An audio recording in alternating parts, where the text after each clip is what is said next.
Olá! Hoje nós temos mais um assunto para discutir. Nós vamos falar um pouquinho sobre os indígenas no mundo contemporâneo, ou seja, como são os indígenas no mundo de hoje. Eu espero que vocês estejam bem e que vocês prestem atenção no que a gente vai conversar hoje, tá? Tô sentindo muita falta dos comentários, das conversas, do barulho, mas por enquanto a gente vai se virando como dá, certo? Outra coisa, pessoas, além de assistir ao vídeo, vocês têm uma leitura obrigatória para fazer das páginas 36 e 37 do livro didático. Após assistir a videoaula, eu quero também que vocês produzam um pequeno comentário com o tema O que é o índio de verdade? Terá mais explicações sobre essa atividade no aplicativo Google Classroom, então prestem atenção e leiam todas as orientações. Vocês precisam ler as minhas orientações, tá, amores? Então, vamos lá. Então, lá no fim do século XIX, dentro da própria antropologia, começaram a surgir muito questionamento sobre os modelos e teorias evolucionistas que existiam até então. Vocês devem lembrar de tudo que a gente já discutiu. E o evolucionismo, basicamente, ele classifica as diversas sociedades, né, como melhores ou piores, mais desenvolvidas ou menos desenvolvidas. Muitas críticas começaram a surgir no fim do século XIX porque começou-se a transformar o conceito de cultura, né? A cultura já não era mais vista da mesma maneira que anteriormente. E como a cultura passou a ser vista de uma forma mais ampla, em que os elementos diversos da vida em sociedade vão ser mais valorizados, digamos assim, essas teorias já não se encaixavam mais, elas já não davam conta de explicar aquelas sociedades. Era preciso de uma teoria que não fosse evolucionista para explicar as sociedades indígenas sem cair naquele erro de julgá-las como sendo primitivas. E por quê, né? Por que essas teorias começaram a ser tão mal vistas? As teorias evolucionistas, elas eram muito parecidas, ou começaram a ser vistas pelos antropólogos lá no século XX, com o que a gente chama de etnocentrismo. E o etnocentrismo nada mais é do que você avaliar a cultura do outro com base na sua própria. Então, você cria parâmetros, né, culturais, de vida, para que aqueles sejam os parâmetros ideais. E aí todas as outras sociedades serão analisadas com base nesses parâmetros. Por exemplo, as teorias evolucionistas, elas são pautadas no uso de tecnologias. Mas é óbvio que somente uma sociedade que utiliza muito das tecnologias vai considerar isso algo importante. Uma sociedade que tenha uma ligação maior com a natureza, por exemplo, talvez não adotasse o mesmo critério. Então, quando eu ajo ou penso uma sociedade de uma maneira etnocêntrica, eu na verdade não estou olhando de fato aquela sociedade, porque eu estou apenas procurando nela o que me falta. Eu estou observando naquela sociedade aquilo que eu considero fundamental para o meu modo de vida. Então, as teorias evolucionistas passaram a cair nesse problema, né, a ser identificadas como etnocêntricas. E aí surgem preconceitos e ideias de hierarquia que precisam ou que serão combatidas nesse período de tempo. Do final do século XIX até meados do século XX, metade do século XX aí, o que vai acontecer? Vários antropólogos vão se dedicar a registrar, documentar a vida indígena. Existe uma crença, gente, nesse período de que os indígenas iriam deixar de existir, que com o passar do tempo não ia mais existir sociedade indígena, porque o jeito deles de viver, o modo de vida indígena, era incompatível com a sociedade capitalista.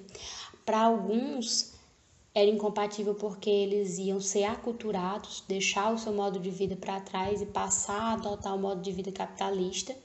E para outros, era incompatível porque na exploração gerada pela sociedade capitalista, muitas vezes os indígenas eram prejudicados, né, tendo suas terras usurpadas. Um exemplo do que acontecia com os indígenas é contado pelo autor Mércio Pereira Gomes no livro Os Índios e o Brasil. Inclusive tem essa história no livro didático de vocês. O Mércio ele contou sobre uma etnia indígena, né, um grupo indígena chamado Canela Fina, que vivia na vila de Caxias, no sul do Maranhão. E esses indígenas eles foram infectados com roupas doadas por fazendeiros da região que tinham interesse de explorar a sua terra. Essas roupas estavam contaminadas com o vírus da varíola.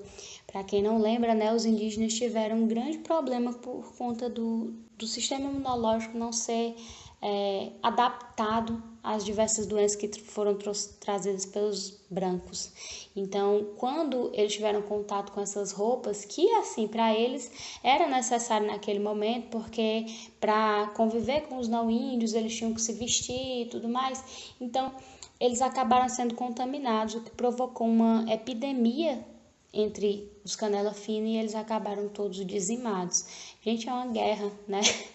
É uma guerra bioquímica, bem antes da gente pensar em conceitos nesse sentido, mas os indígenas foram propositalmente mortos. E essa não é uma história única. Infelizmente, muitos indígenas passaram por esse problema devido ao interesse externo na exploração da sua terra. No século XX, ações de mobilização por direitos são muito comuns entre os indígenas brasileiros. Lógico que houve uma dizimação imensa, né? Os números estão aí, não tem como a gente negar, né? Porém, esses indígenas eles passaram a se mobilizar por ter mais acesso a direitos dentro da sociedade, a ter a sua cultura mais reconhecida e até mesmo passaram a ter uma relação maior com a tecnologia. Muitos dos que têm interesse nas terras indígenas, às vezes utilizam desse argumento como uma forma de invalidar, né, a vivência do indígena. Ah, não é índio, ele usa celular. Não é índio, ele tem computador. Não é índio, ele tem um canal no YouTube. Sendo que o uso das tecnologias não diminui em nada o indígena. É importante que a gente saiba que a questão fundamental é a relação entre o indígena e a sociedade capitalista, os usos que ele faz dos mecanismos dessa sociedade. E dentro desses mecanismos tem a tecnologia. O índio, ele usa celular, ou ele usa computador, ou ele vai para a faculdade, mas os usos que ele faz das tecnologias do branco não são exatamente os mesmos que o próprio branco esperava. Então, essa é uma questão a se pensar.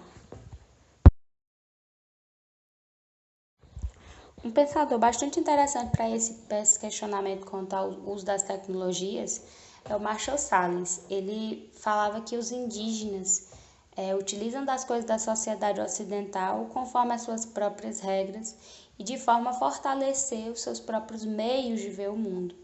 Ou seja, quando eles utilizam de um celular, um computador, ou seja lá qual ferramenta for do mundo ocidental, não quer dizer que ele esteja usando exatamente como nós brancos, não índios, utilizamos. Muitas vezes ele utiliza dessas ferramentas até mesmo para divulgar o seu próprio modo de vida para o resto do mundo, o que não deixa de ser uma forma de mobilização social para preservar a sua cultura. Nesse ponto que a gente tem que pegar, é o que é interessante. As populações indígenas não recusam tecnologias, mas elas usam dessas tecnologias para expor seus pontos de vista. Pessoal, espero que vocês tenham entendido, que vocês tenham gostado do assunto de hoje. Façam a leitura obrigatória e o comentário pedido lá no grupo, que eu citei lá no início do nosso videozinho. Se Deus quiser, em breve a gente vai se rever e até mais.